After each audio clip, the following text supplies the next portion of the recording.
Good morning, Friday morning car rant. I've had a rough Facebook week.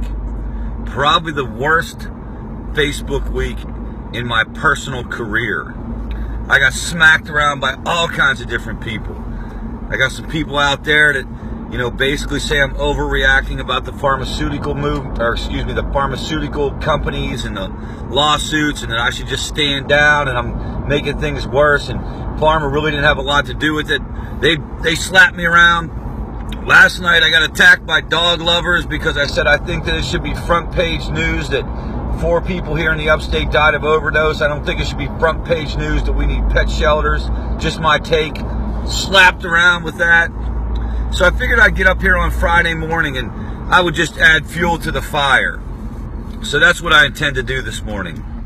Talk a little bit about some topics that might get people worked up a little bit more. Hell, I don't know what people think at this point. I think I have people figured out. I think I know where people stand. Like, for example, I thought I would understand that people would be against these massive corporations, because when you look at like what a lot of folks talk about, it sounds like they're sort of anti-establishment, kind of against massive corporations. Sorry about the sun, by the way. But then I get on there and I say what I have to say, and all of a sudden the one exception to the massive corporations is Big Pharma. I don't understand any of it. Like, the world makes no sense to me whatsoever. I feel like I'm living in some kind of parallel universe. So let's try this one out. Let's see if this is okay. Is it okay to have an issue with big insurance? Is that a legitimate concern in this epidemic? The CDC came out again today. Their 12-month rolling data. Overdoses around opioids are up 30%. And in that, they say that they attribute it to prescription drugs, but we know that the CDC is full of crap. They don't know what they're talking about.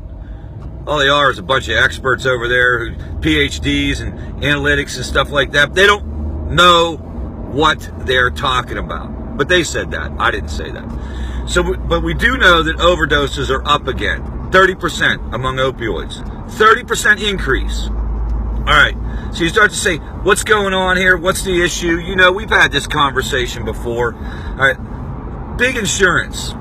There was a law passed in 2012, I believe, that said, it was a parity law that basically said you have to reimburse for substance use disorder treatment and for mental health treatment. You have to reimburse at the same level as you do medical treatment. Here's the bottom line.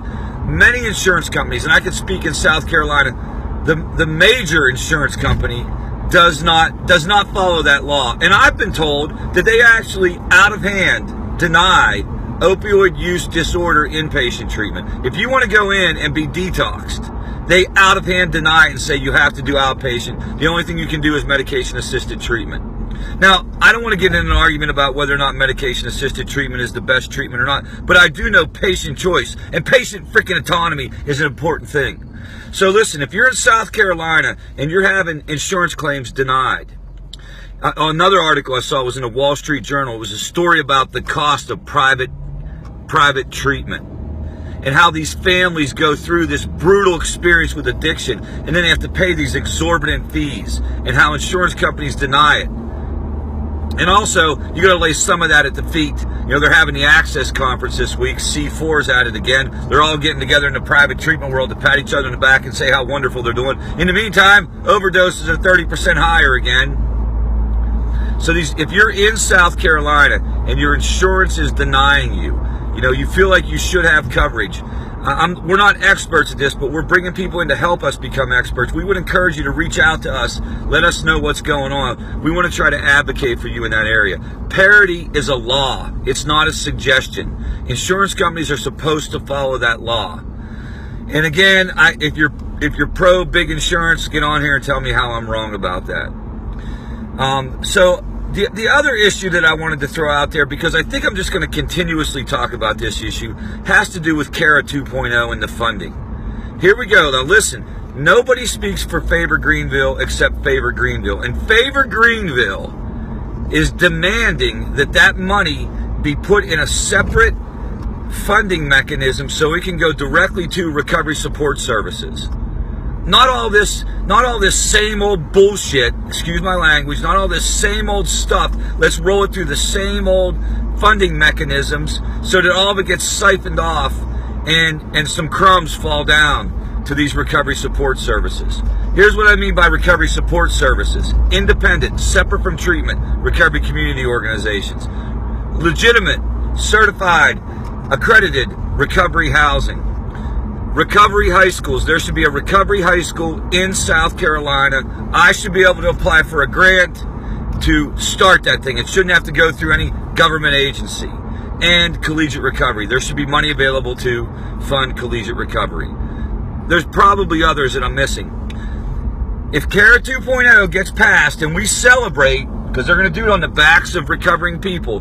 If CARA 2.0 gets passed and we celebrate, and that money goes down the same stream that it always goes down, I'm going to flip.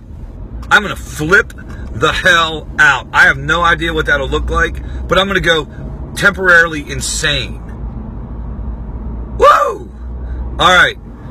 Oh, the other thing I've been accused of. This week I was accused of being a grandstander.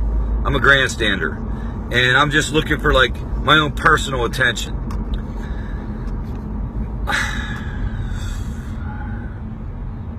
I don't know. I don't know what to say.